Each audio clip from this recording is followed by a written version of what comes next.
Great start, Jared.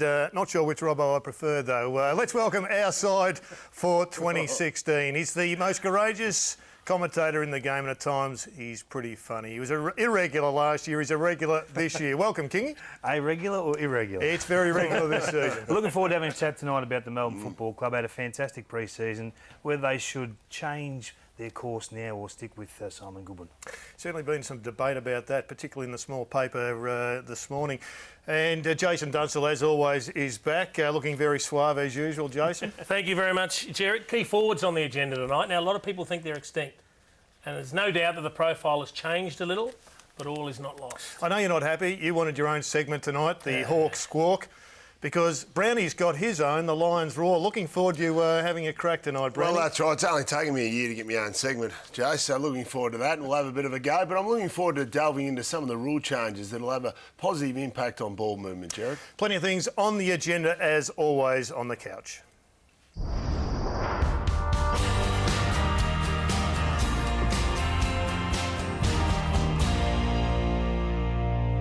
Yes, hello and welcome to everyone at home to On The Couch for our 15th year. Looking forward to bringing you all the big issues in footy on a Monday night. Also looking forward to having one of the most inspired and admired captains in the game as our special guest, our first guest for 2016. Jarrad McVeigh, the Swans captain, has flown down and he's going to be sitting with us on the couch. So much to talk to him about. But Kingy, you've led the charge through the NAB Challenge and on the round tables, and one of the debates has been picked up is what's going on at Melbourne.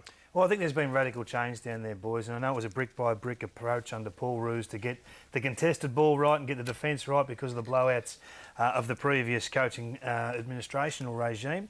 Simon Goodwin's come in for the pre-season and he's taken the strategic planning, he's taken pre-season training and the 3 games of the NAB Cup, and we've seen dramatic change. We've seen a spiking scoring that's gone from 61 points in 2014 to 72 points last year, and now we're seeing Goodwin score an average of 92 points across the 3 NAB Cup games in 15-minute shorter games. So it's a massive jump, Jason. It is, Kingy, but we need to be very careful here because there is a lot of conjecture over exactly where the balance of power is in the coaching ranks. In fact, there was an extensive article in the paper today, a 2-page spread where Roosie spoke about this.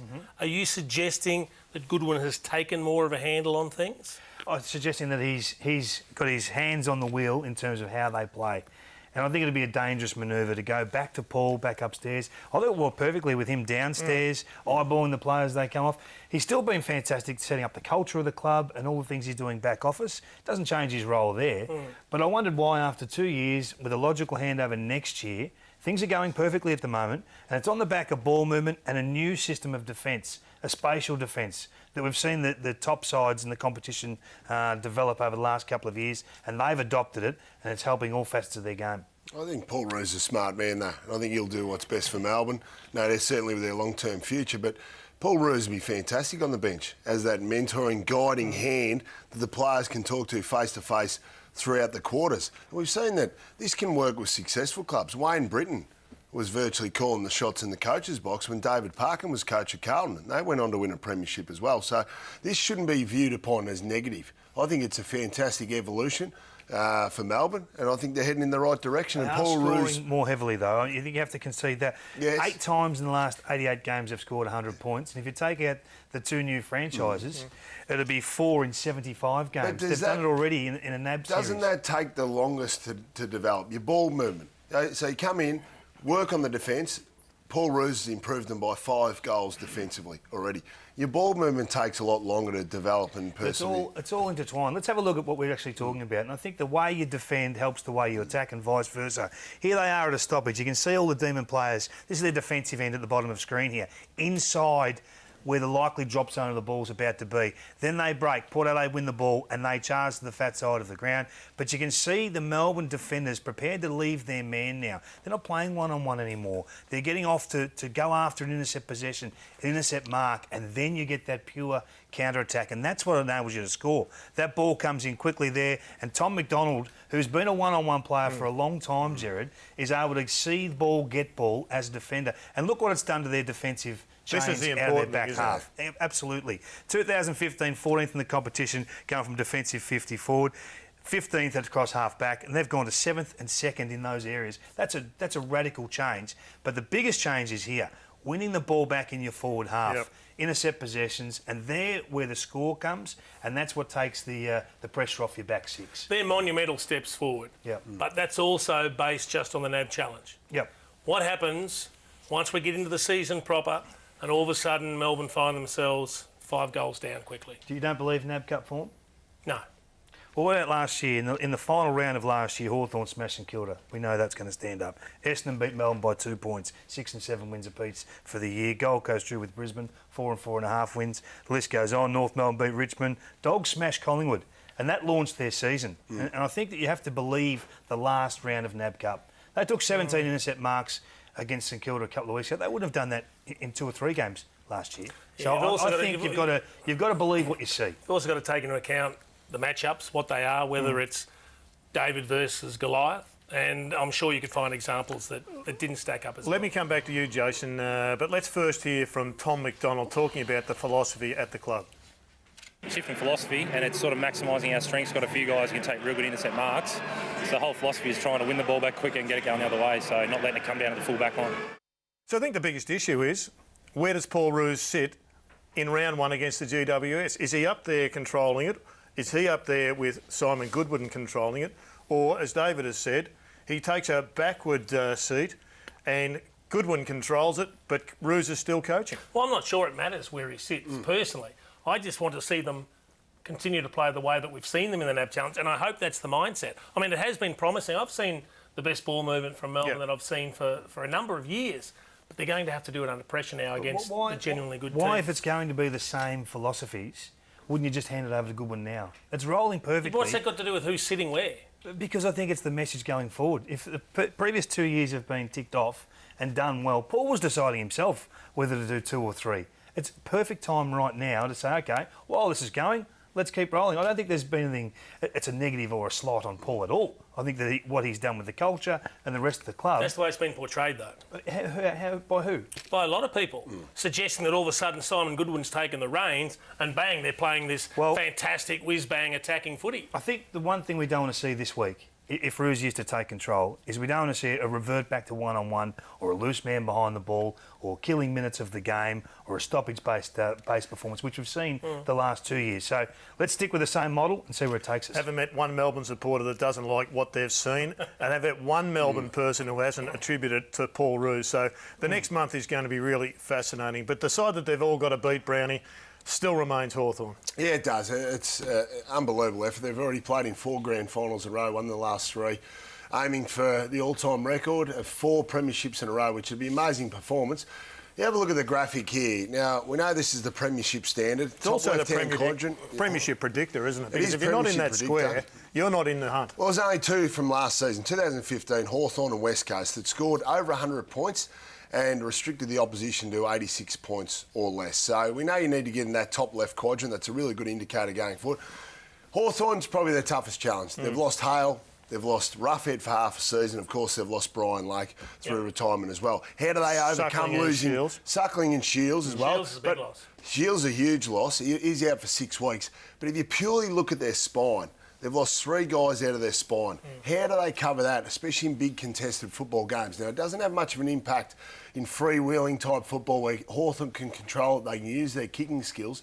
But when they have to go long down the line, need a good contest, is this going to hurt Hawthorn going forward? Roughhead's probably not back till about round 12, Jared. Yeah, that's the issue. How do they replace Roughhead, particularly early in the season? Last year they were 4 and 4, but Roughhead's omission, along with Hale, puts a big hole in it, Jason. It's a massive challenge for them, and this will test not just the depth of the squad, but also the tactics of the coaching staff and how they can adapt with the personnel that they're going to have to play.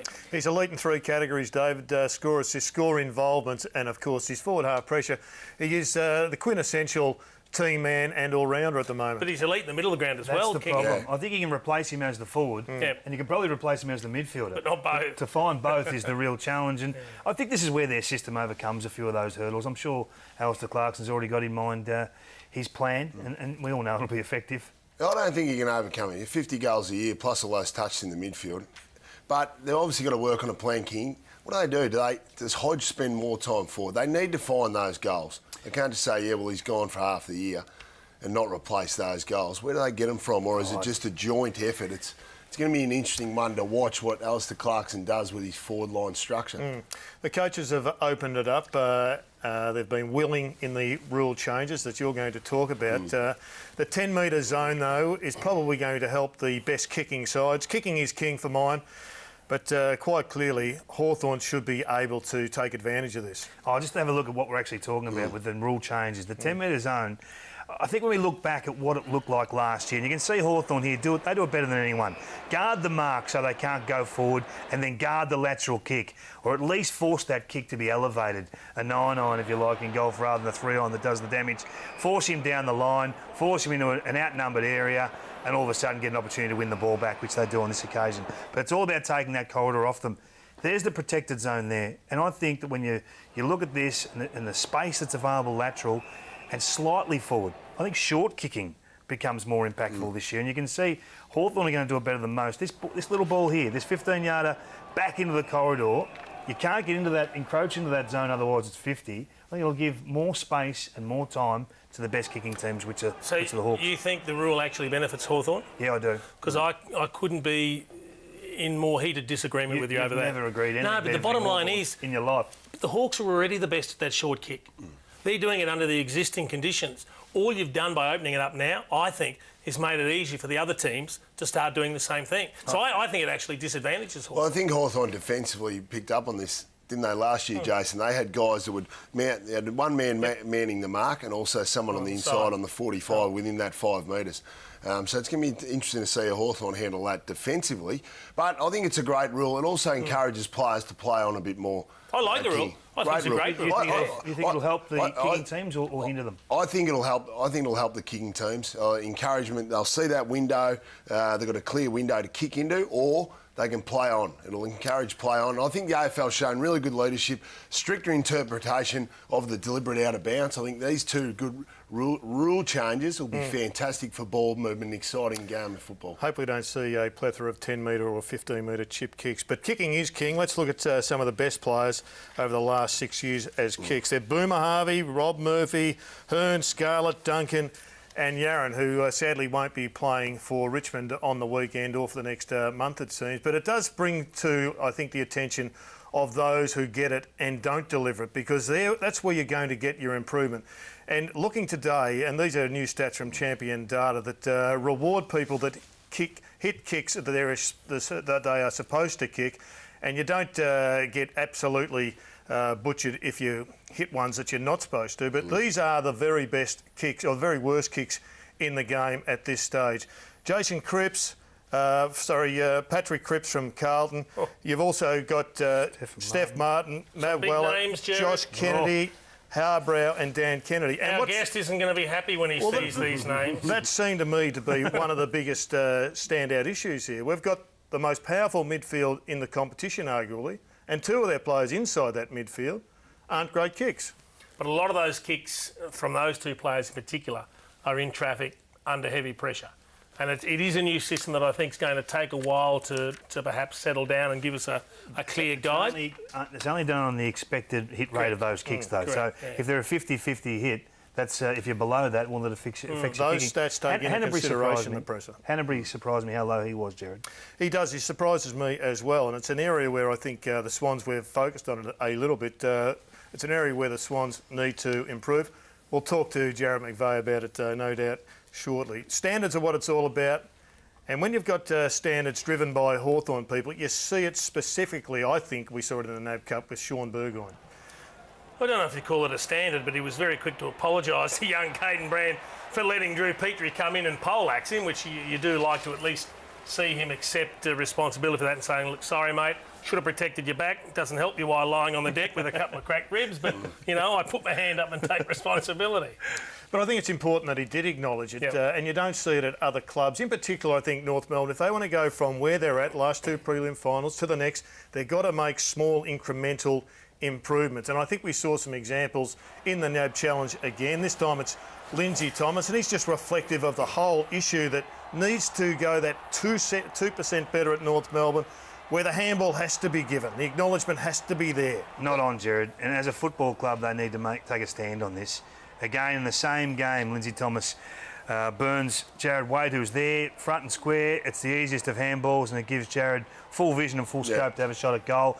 That's unacceptable at AFL level, and I think that it needs to be made pay for that. I'm not sure what the punishment is, but that's unacceptable. That one's unacceptable. The first one was a little bit hard, but I'd be expecting Lindsay Thomas to just go and kick that goal. That's what he's paid for. That second one, though, they've got to give the handball, hit that shorter target. But the expectation is you get told out in the field. You don't wait till a Monday meeting, till go through it, once all the emotions are settled down.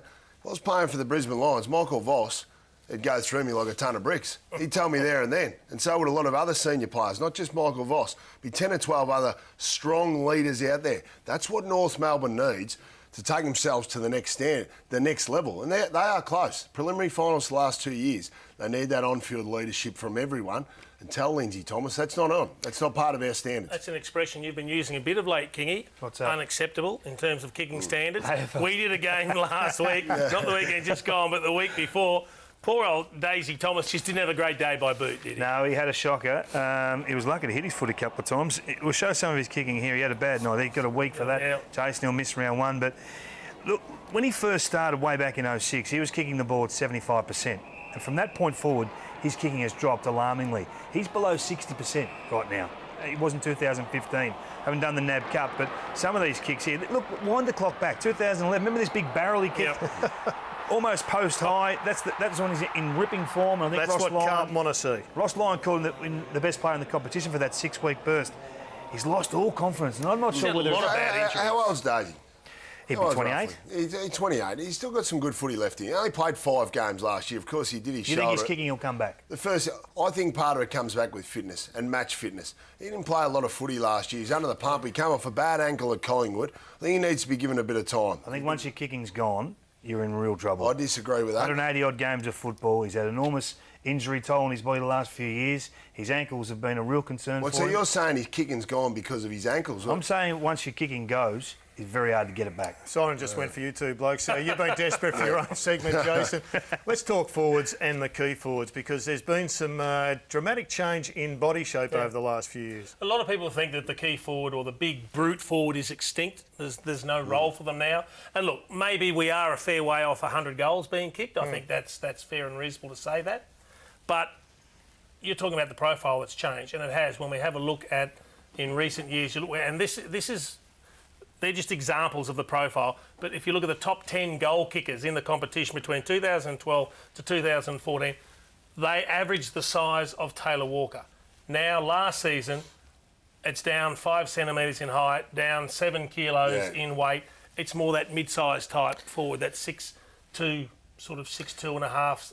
Well, if you look at 2015, Kennedy 80, Betts 63, Cameron 63, Walker 59, Gunston starting to get down into that typical profile, 57, Stringer again that profile, 56, Rewild's lost a lot of weight, Wingard 53 and Bruce. Isn't the problem though, your men, Brownie, the key forwards, Buddy 47, Hawkins 46 and Cloak at 34. That's where the disparity is. Well, that's right. It'd help if Clokey could get his goal kicking accuracy up. But Tommy Hawkins had an injury, and of course, Buddy Franklin missed the last few games through illness last year. So I expect that to change. It's interesting though, because the big key forward, or the young key forwards coming through with the big names, are all big men. They're 198, 200 centimetres, big heavy men. Tom Boyd, Jonathan Patton, and Josh Shackey. Jesse Hogan, who's there. Yep. You've got the boys at Carlton, Charlie Curnow, Harry Mackay. So the new draft picks coming through are big boppers. So maybe it's just a cycle. I think, all is not lost. It's not all doom and gloom. And we can't forget either, Brownie, that it's these key forwards, these hulks, that take the best defender, that are also creating opportunities for these mid-sizes to kick. Finding the way to get some credit. I'll fight the good fight. I'll tell you what, I'll fight it with you, mate. Let's not forget, playing key forward in this day and age is the hardest position on the ground by a mile. Blokes are one out, one-on-one against about 2 or 3 other defenders. There's team defence, there's a big focus on it. And I think you'll stick up for me here, Jason. It is the toughest position out there. You have to get through a game maybe working on 8 possessions a game and still try and keep yourself in that game, because in the last 5 minutes of a game, you might be able to win it for your team. Most forwards drop the head and they don't have the mental capacity. We get it, to get David. through it, Is though. this the There rule? is, Is there the is, Lions rule? there This is isn't the still a Lions. role for the brute, Jerry. There is. Charlie Dixon's going to be another one that Yes, joins the yeah, fold for yes. Port I'm Adelaide. with you, They play absolutely. an important role. I'm feeling a division here, Kingy, between the double catch and the singles. Just tell me, David, before we go to the break, and I do hope Brendan Bolton puts Andrew Walker in the goal square. He kicked 56 goals in 2011. He's atypical, but he might win you the game. Is Tom Boyd or Jake Stringer the prototype forward? Jake Stringer. I think the boys would agree with that if you ask them honestly. They probably might. We'll take a break. We'll let them ponder that. But after the break, here he is. Jeez, it's a rough The one. Lions roar to come. We're going to be talking about Joel Selwood and, of course, Jared McVeigh to join us after the break. The great skipper, co-captain of the Sydney Swans. Our first guest for 2016 is Jared McVeigh. There was his first game. There's his first goal. His first Brownlow vote came in 2007 and his first premiership came in 2012. 3 weeks ago, against Port Adelaide, he coached for the very first time. And tonight, he's our first guest for the first time in the studio on the couch. Welcome, Jared. Thank you, boys. Thanks for having me. Thanks for coming down. We've got a dispute you need to resolve. We've got an in-house problem here. Jesse Hogan or Jake Stringer? You got one choice. Jeez, I'll take Stringer. I've got to look after the smaller Love him smaller as a player, prototypes. love him as a player, but I'm taking Hogan. Yeah, I'll take Hogan too. Let me just read you something that your brother Mark wrote about you pre the 2012 grand final. I believe you got a problem with a high jump. When Jared was 12, he broke his collarbone in the state high jump. It was in the final because he missed the mats. So focused were you on getting across the line. Days later, you were adamant that you would run in the 1500 metre final at the same state carnival. But your parents, Tony and Marg, weren't happy. They said, no way. But you were absolutely sure that you'd get there, swearing that you would run. All you wanted to do was finish but not come last. 2 days later, you did run in that final and you came fourth. Tell me, you're renowned for determination, you're renowned for your courage. Can determination, grit and all of those things we admire in football, can that be a learned trait or is it innate?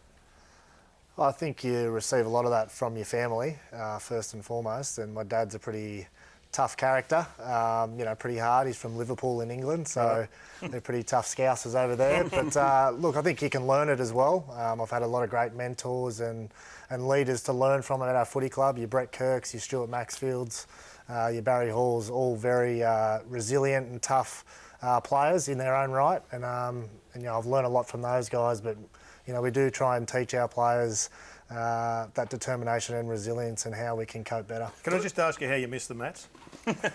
Well, I just went too far to the right, broke my collarbone, and then, but I made it. Cleared 2.5. Now, Jared, you were sitting over in the corner and you saw the graphic that we put up before. 2 of the worst 6 kicks in the competition. Great mates of yours in the midfield, Josh Kennedy and Dan Hanbury. How does that sit with you? I don't think it'll sit well with them. Look, they're very obviously They're 2 of the stars. best players in the competition. Dan won the coaches MVP last year. Joey's right up in the Brownlow every single year. He's an absolute bull in the stoppages, and no one can beat him. I think he's the best stoppage player in the competition. So if they're feeding out to guys like myself and a few of the other guys, we have to make them look good. So But it's interesting because that's become the 2016 perception of the Sydney Swans is they don't kick the ball well enough. Do you think there's merit to that argument? Yeah, there is. I mean, I think that's been an issue for us for a long time. We've worked a lot on it through the pre-season. Our drafting, the players we drafted this year are all really nice kicks. We've seen in the NAB Cup that they've come along nicely. So that's been an area that we know we have to improve, and we're doing our utmost to do that, and hopefully it comes to fruition throughout the year. Surprised me when you look at the Swans' ability to kick the ball inside the forward 50. They've got great targets down there in Kurt Tippett and Lance Franklin. Rated last in the competition, targets that should be hit, so -3%, which doesn't look like a big disparity. 18th in the competition. When you look at the gap between last and second last at 2%, and then to the top of the table, which is the West Coast at plus 2.5, it's almost the same gap from 17th to first as it is last to second last. They're alarming figures, and some of those players that are struggling to hit that inside 50 kick are your best ones. Franklin, Hanbury, Mitchell, Parker, Tippett. Is it a real problem, do you think, or is it a system issue? Oh, look, it's a problem, yeah. Look, we're trying to work on it. Obviously, over the pre-season, that's what we've been really trying to nail down is our kicking. And I guess that last kick into the 50 is probably the hardest kick in football now. And, you talk about Bud, but he's an absolutely beautiful kick of the footy around the ground. Look, it probably has a lot to do with leading patterns, the way teams are defending nowadays, but it's an area that's probably been an Achilles heel of ours for a number of years, but we're as I said, we're really trying to work on that area of our game, and these days you have to be a good kick and an elite decision maker. Jared, I read with interest Kieran Jack's speech at the jumper presentation, the season launch, and he again rallied, as he always does for the club, suggesting you're not going away, we're not on the slide, the Sydney Swans. But there is a perception which goes against what the current, the obvious trend is. The trend for the Sydney Swans is that you're so competitive and you're so consistent with your games won. 13 in 2011, 19, 16, 19, 16. There's no suggestion in games won and Buddy Franklin coming back that there will be an issue. Yeah, look, I think ever since I've been at the footy club, we've been predicted to be low on the ladder, and fortunately, I've missed one final series since I've been at the club. So, but last year we were 2 kicks away from a prelim final against Free over there. We didn't have Parker, Jack. I think Reid did his hammy in the first quarter, Franklin as well. So we're not far off the mark. We believe in what we do. We think our system works. We have to get better at it, absolutely. But we think what we do stacks up against the best. Now, Buddy, the big talking point last year, but he looks fantastic this pre-season. Finished off the NAB Challenge really well, moving across the ground well. Where's he going to play? He looks to be playing a bit of time in the centre square, getting up the field. We know he's a great athlete, but you would still like to see him a lot inside 50. Obviously, Tippett's playing a lot more in the ruck now. Yep. Do you expect Buddy to play majority of his time inside 50, or certainly be the main goal kicker for the Swans? Yeah, look, I think so. Obviously, he's an outstanding player. You spoke about the big key forwards before. You want him in your forward line. He's played a few times in the NAB Cup in the midfield, just to get some minutes under his belt and get back to playing footy again. But, what he does best is in the forward 50 and roaming up the ground and then coming, back through that forward line because he's so fast and he's got elite endurance for a big man.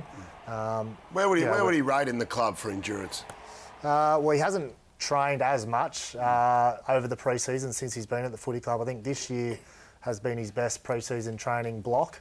Yeah. So with the big boys, he's obviously, he gets up and will beat those guys, but his 150 type running is probably, the best in the team. It's put, I think, a bit of pressure on the club. I mean, you got Tippett, you got Franklin. Everyone thought, well, you've got the 2 big pieces of the puzzle. It's got to pay off. You virtually have to win a premiership to make it pay off. Do you feel that sort of pressure? Not so much. I mean, obviously there was so much talk after we won 2012 and we were able to get Tippett into the team. But just because you get such good players in your team doesn't mean that is success. We've come up against a Hawthorn team in 2014 and, we had a fantastic year throughout the year and, probably went in as favourites and they towed us up, which was hard to take. And then last year we took another step backwards. So, look, we believe we've got the talent and the young players coming through. We've got, we gave them a taste of finals footy last year.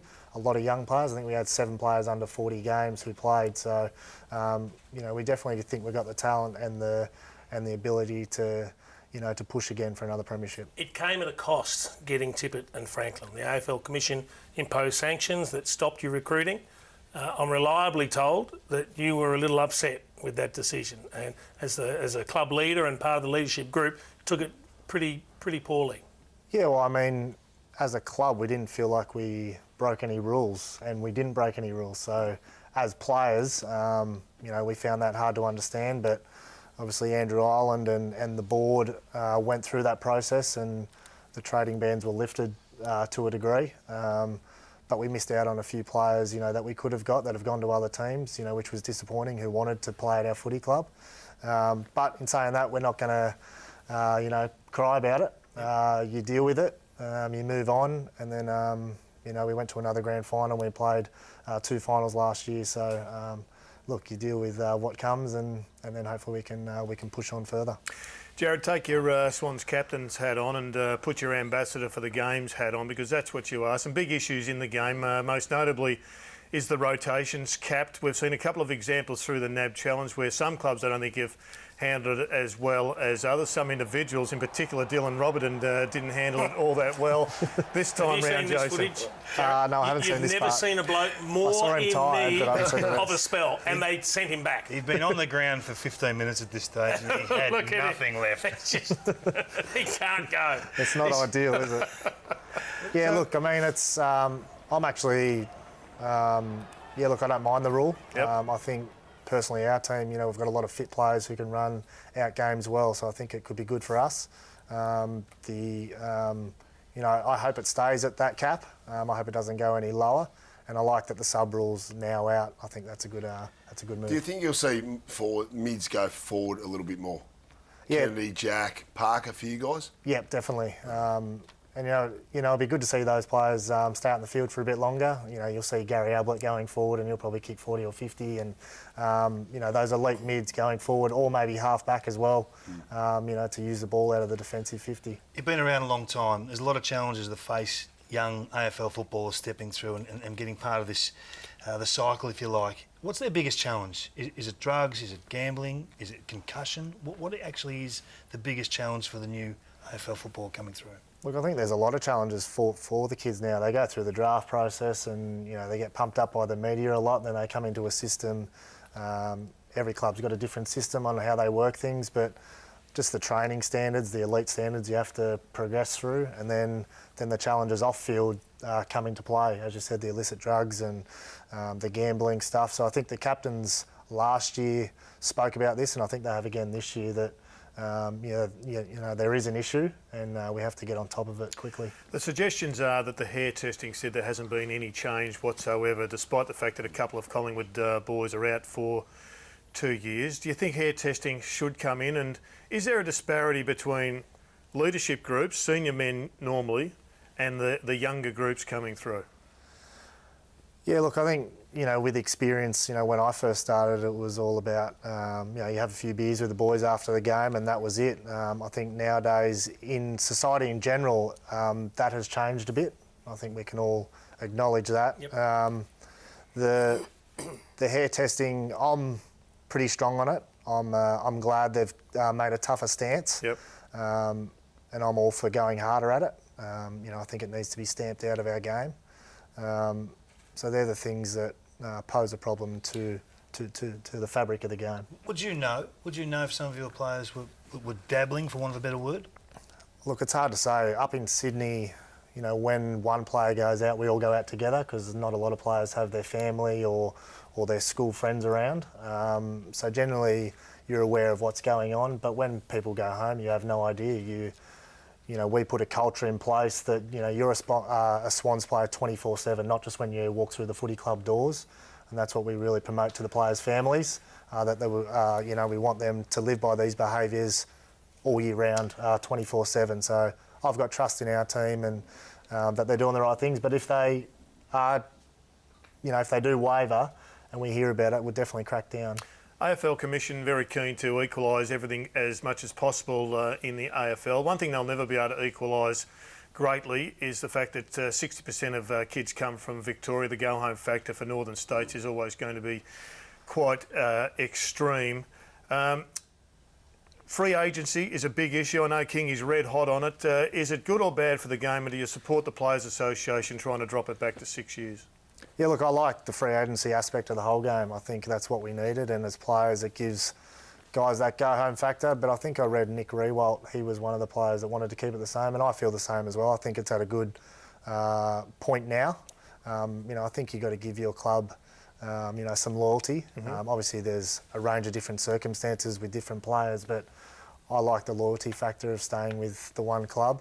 But if you're not getting an opportunity, or you're on the fringe and you want more opportunities, you know, go for it, because we've, you know, been lucky to get a lot of players in the trade period that have become very good players. Swans have got a healthy relationship with Collingwood Football Club. you take them up on the weekend. It's going to be a pretty interesting start to the season. Yeah, look, we can't wait. Back to the SCG. The fans are excited, our members are excited for that, the boys are excited.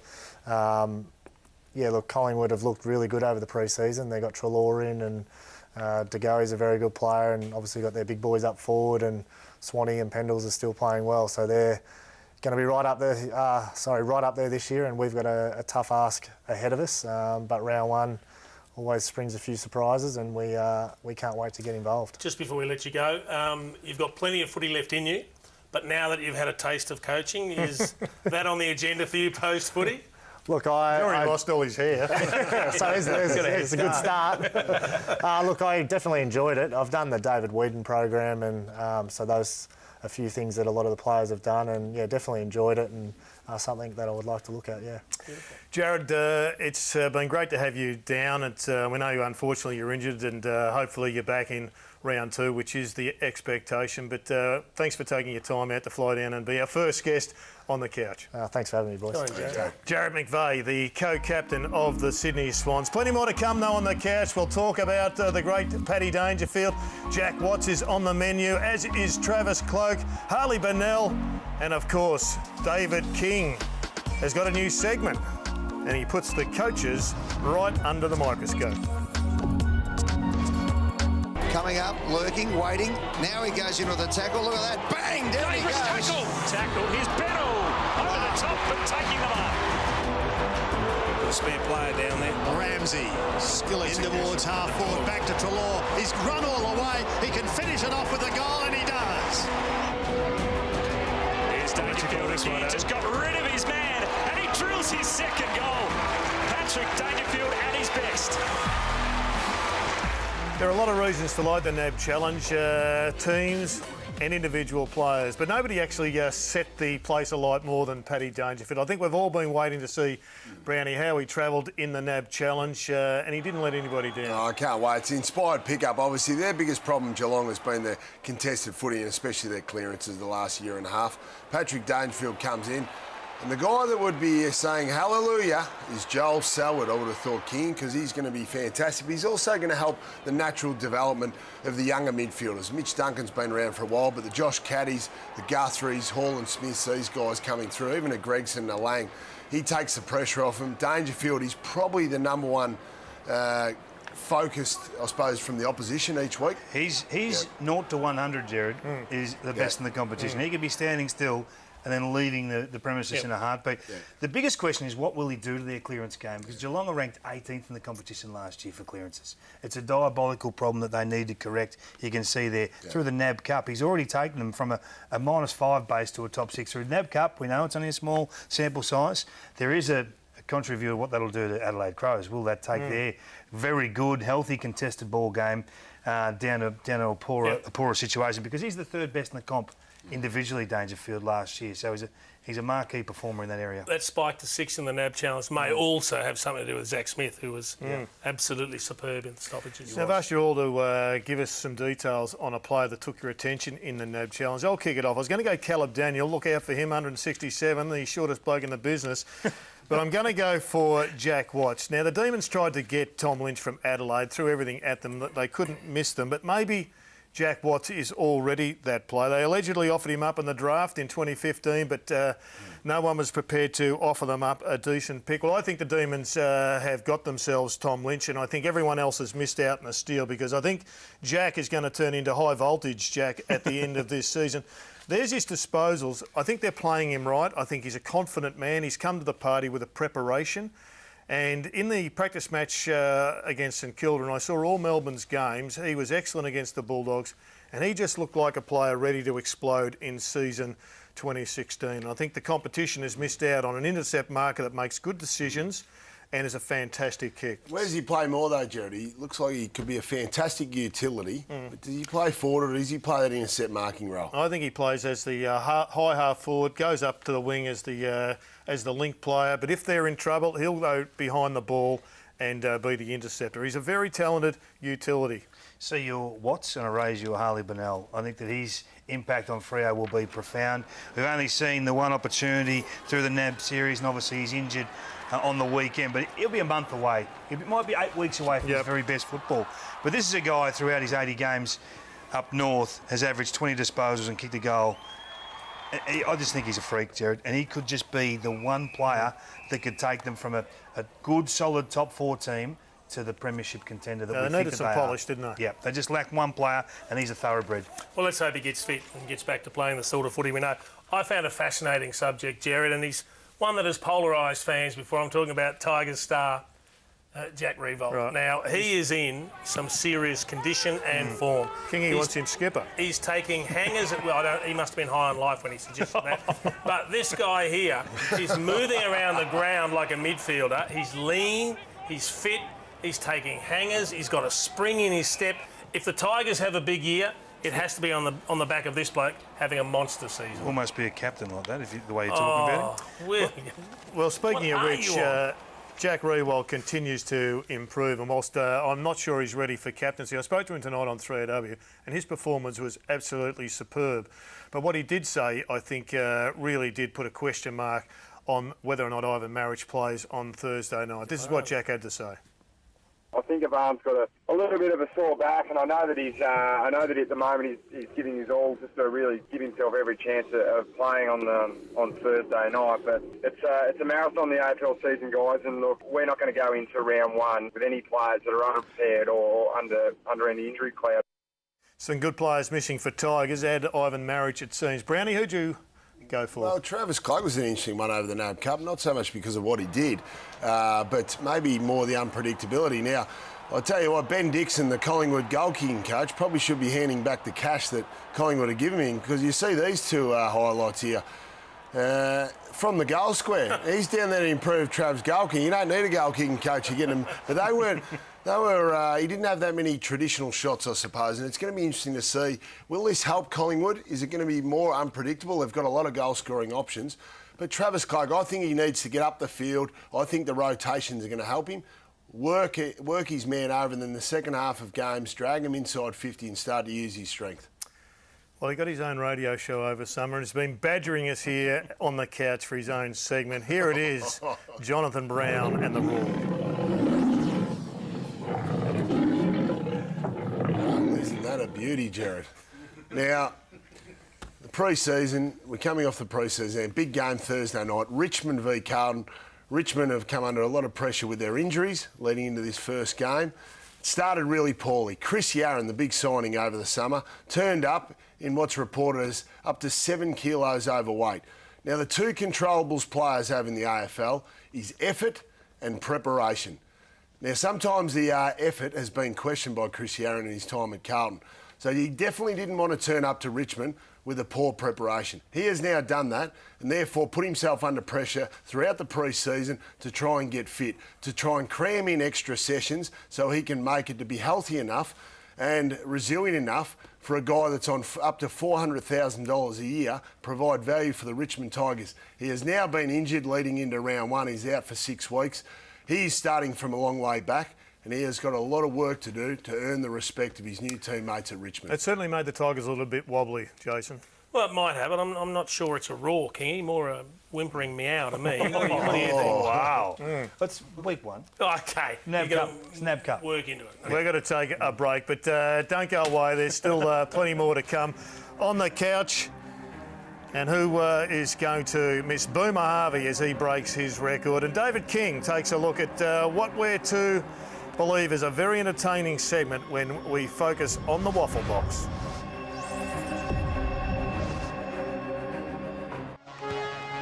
Well, they could be the big improvers in 2016, but one thing is certain, the combination of Stevie J and the Giants will be must-watch, David.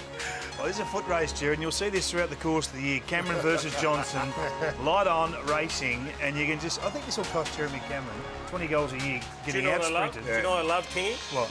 Jeremy Cameron knew he was beaten in the race, so he put the arms out in a half-hearted attempt to shepherd to make it look like he was supporting him, and he was just spewing that he missed out getting there first. A lot of people haven't put the Giants in the 8. To me, Kingy, they're potentially the biggest of improvers, could get as high as the top 6, but I know you're a major supporter. Why? Could get as high as a top 4, I reckon, Jared. Their ball movement is elite, but come with that has been the pressure that they're now putting on teams. And it's led by some players that don't get a lot of recognition. Ryan Griffin probably wasn't enjoying his football 18 months ago. Just have a look at him here. And Lachie Whitfield, who's probably had the best pre-season of anyone at the GWS Giants throughout the summer. Their ability to put pressure on and stay involved. Griffin was third man up at that first contest. Now he's putting on tackle pressure. You've got Whitfield keeping his width, Brownie, so that if he's there for an offensive option, he's there to get back as well and help out. And just have a look. At one-on-one, they're able to intercept mark, and then this is where they're at their most damaging. Their ball use is brilliant. It's sharp, it's clean, and it's through the corridor. There's the two players we highlighted early. Whitfield all the way back to the back pocket, and Griffin, who we know is an elite kick, performing the skills that he does. Yeah, it's really slick ball, man. It's impressive, as you say. And we know this hasn't been the problem for him, has it, Kingy? But starting to add the defence in now, so they're switching over nicely. Stevie J, I think he'd be happy with his choice of GWS. He was really impressed by the facilities when he moved up there, so I think it was an easy choice for Stevie J to keep playing. Jason, sadly, Travis Varco has been one of the stars of the pre-season. He's out, but the same could be said of the Pies. Look, I tell you what has really impressed me in the pre-season, though, is the way they've moved the ball quickly. They look like, to me, a team that has worked relentlessly pre-season to transfer the ball from one end to the other as quickly as possible. They played on it every opportunity, and they actually, in recent seasons, have been a very slow-moving team. They were number 1 in moving the ball in the NAB challenge from half-back into their forward 50. That is a team that has just relentlessly rehearsed going bang. As soon as you get it, go. It doesn't have to be pretty, but get it moving. And it created so many opportunities. And on this night, they kicked 11 goals in the third term. It was actually exciting to watch. It's pretty exciting, Collingwood. I think going through all their lists, I think they've arguably got the most depth out of the competition. Now, they're probably a little bit too young, but they've got some fantastic players, and they could easily make the top 8. They've got a great bunch in that middle. Yeah, they do. They need a couple to jump up and become elite players. Do you expect Pendlebury to play across the half-back line a lot? At times. I think he'll go where the game demands. He's a ball winner, we know, but they need him exiting that back. I think he'll go forward as well at times. Yep. And Dane Swan will as well. We've seen he's a good goal kicker, Dane Swan. Okie doke. Well, the coaches are always under the microscope, as is anybody who dares pick up a microphone, but never more so than following the introduction of the Waffle Box.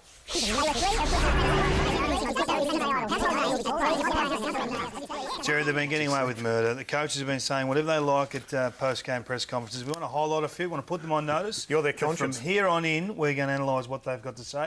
We'll start with Johnny Longmire. See whether you believe this, Jason. Oh, he played a pretty good game tonight.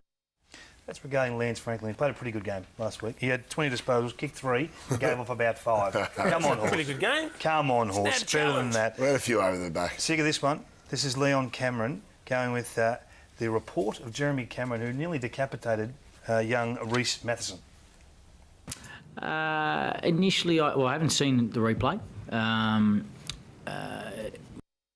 Haven't seen the replay. The game stopped for about 5 minutes. Come on. They're lying to us. They're having a lend of us. They're not allowed to comment anyway. Not allowed to. What about Ross? Ross Lyon's been back in career best form.